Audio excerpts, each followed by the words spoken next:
afternoon, and thank you for inviting me for this most interesting conference. Could you speak up, please?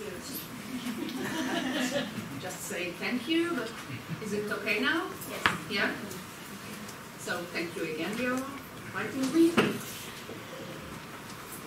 In 2017, more than 100 years after it was written, the entire manuscript of Franz Kafka's The Trial was displayed at the Martin Gropius Bau Museum in Berlin.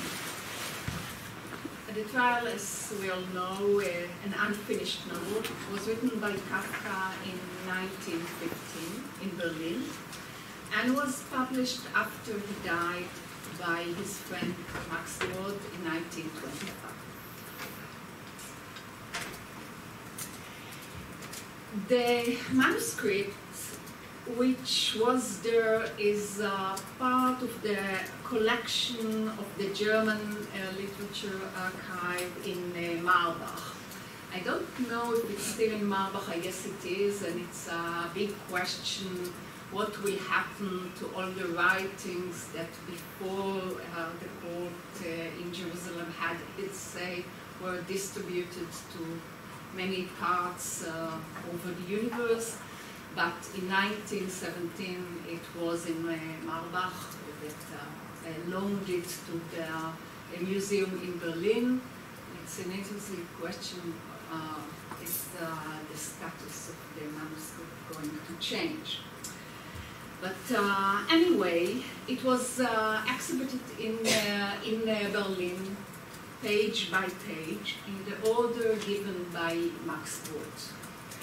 The exhibition was mesmerizing in many ways, but one image in particular caught my eye and my imagination.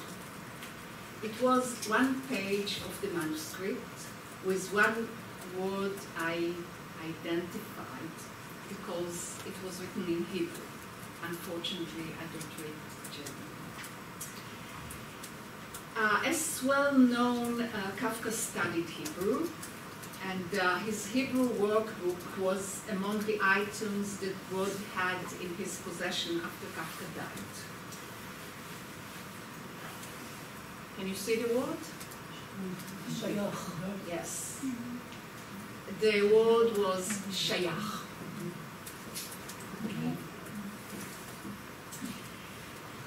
I do not know which of the several meanings of the Hebrew word Kafka meant when writing it, and if he meant only one. After consulting a few German speakers, they tend to think that the meaning he intended is gehört zu, belongs to, owned by. Be that as it may, the image of this isolated, carefully punctuated word was captivating. It sparked some of the notions that pertain to belonging, owning, and law that I propose here. I will start with Brod's eminent dilemma: to publish or not to publish, to burn or to preserve. Famously, as we heard here from Lily, after Kafka died, Max Brod, his best friend and greatest admirer, perhaps accidentally, perhaps not, found two notes, or came about two notes written by Kafka. One of them instructed Brod to burn everything that was left by Kafka to the last page. The second note, at least Brod believed it to be the second, specified a list of writings that should not be burned. Brod, in strict violation of such instruction, kept everything, including the two notes, and actually he made a grand story out of it. Actually, this evolved into one of the most famous stories of literary history, and it still occupies the imagination of many. Just last week, a review was published in Haaretz, in the Haaretz Literary Supplement, a review which critiqued a new novel by an Israeli writer, Yitzhak Rubin. He's also a filmmaker, he makes documentaries. The new novel by Rubin is titled The Man Who Did Not Burn Kafka. The novel fiction which attempts to present authenticities. In the novel, Brod relates his emotional deliberation in regard to his action. This story, writes the reviewer in Haaretz last week, this story is still a huge drama, one of the greatest dramas of the literary sphere. And yet, though the story and the drama are powerful, I admit that, I dare say that the dilemma Brod faced was not really that tantalizing. Brod, who studied law, as Nelly mentioned, was right by remarking that the notes, perhaps products of temporary depression, perhaps not, who can tell, were not legally binding testaments. What were they then? In my eyes, a poetic articulation, a strand within a wide and extremely extensive net of articulations produced by Kafka. As we know, Kafka, who also studied law, practiced law, and was professionally immersed in civil law, knew exactly what to do if he wished to create binding instruction. He spent years working as a lawyer for a kind of insurance company, a job he hated, yet he was quite good at.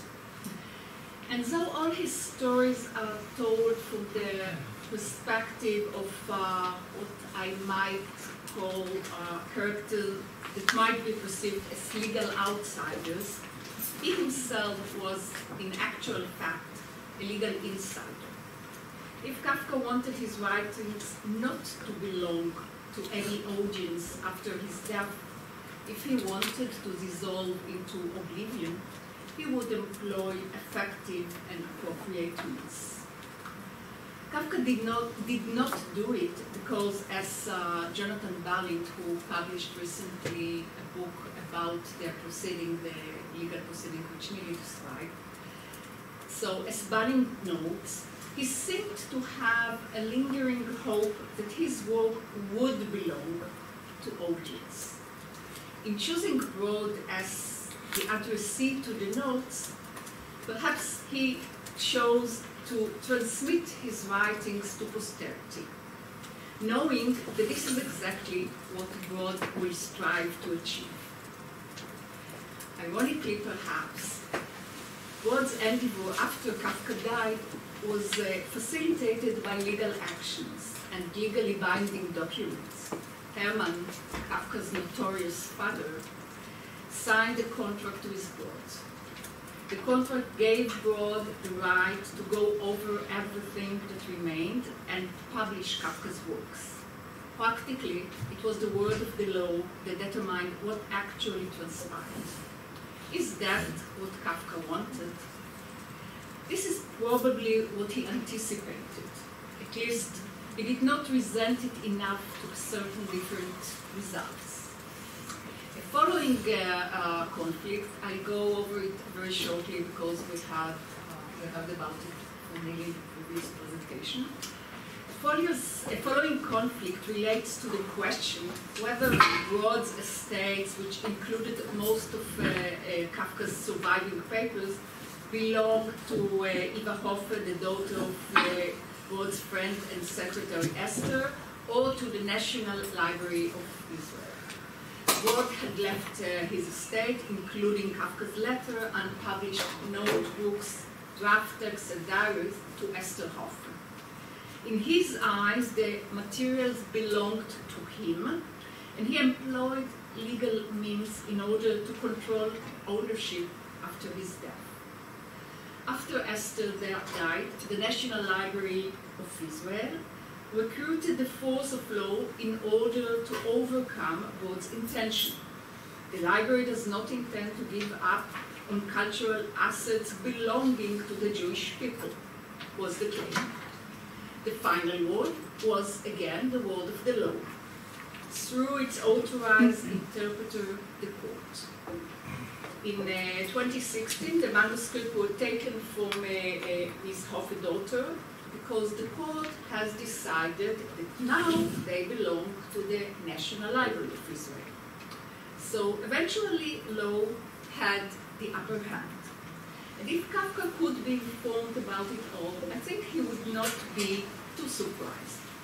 Indeed, how did Kafka, as a legal insider who marveled so often in depicting legal outsiders, experience the power of law? Going back to the exhibition in Gropius Bau Museum, the curator chose to reveal that in the immediate vicinity of the museum was once the site of a hotel in which, where on 12 July 1914, a legendary conversation took place.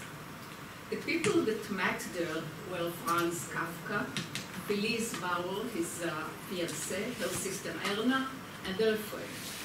After this conversation, the engagement between Kafka and Felice was broken off. Kafka wrote later in a journal entry that the meeting felt to him like a law court in a hotel. That was when the idea for the trial began to take shape.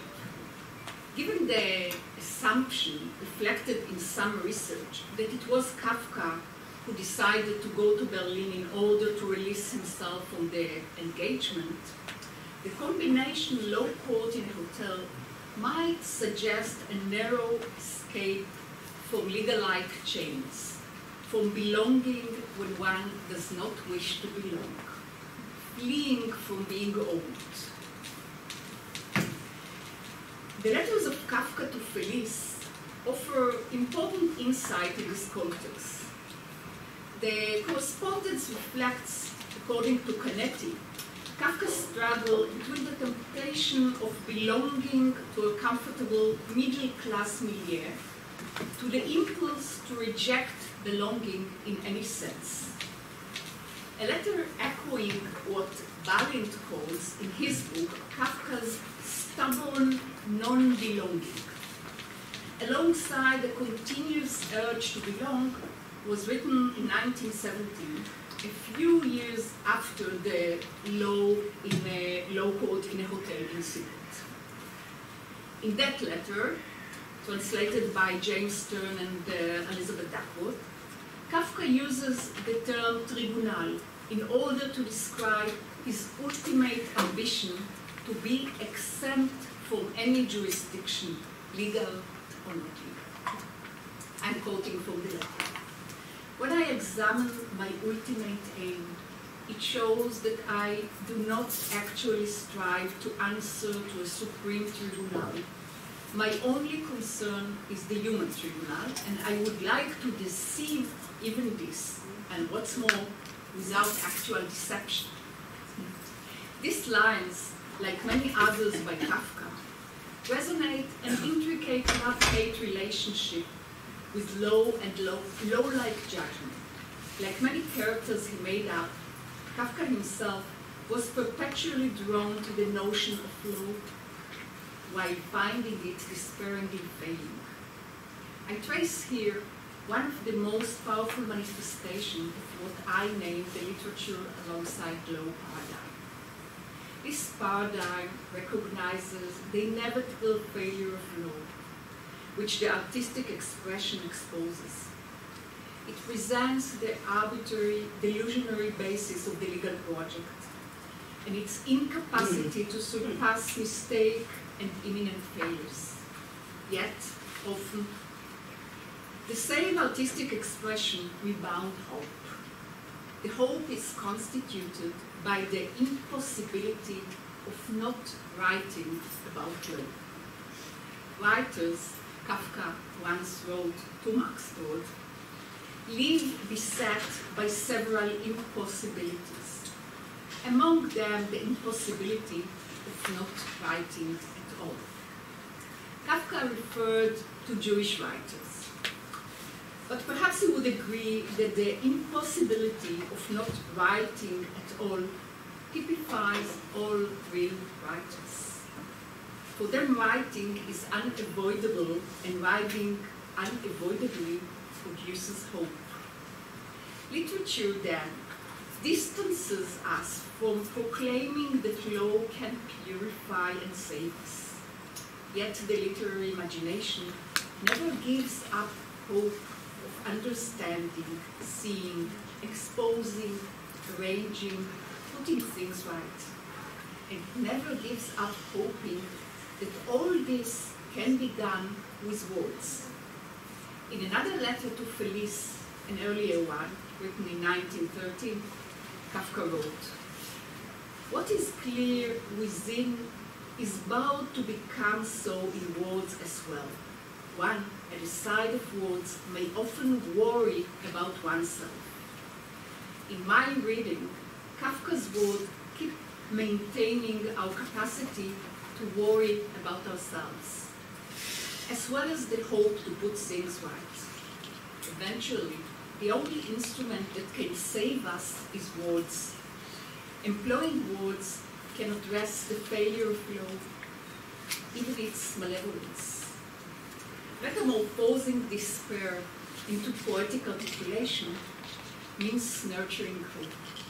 Hope to be heard, hope to be apparent, hope to exist, and hope to be noticed by as many as possible. Hope to belong. That is why Kafka could not really choose obscurity or physical destruction of his writing. He chose to belong, להיות שייך. Writing to an audience, in particular a future audience, is the utmost belonging, and it is deciding to hope while rejecting the option of not hoping. It is deciding that words matter, that poetics, the way words are presented, matters, and that at the side of words about law, we may often worry about law. But the same words may instill the hope that law, like other great human endeavors, may transcend its failures. That is why, in the end, it hardly matters where Kafka's relics reside or who owns them. What matters is the impossibility of not hoping that Kafka left us by opting to belong.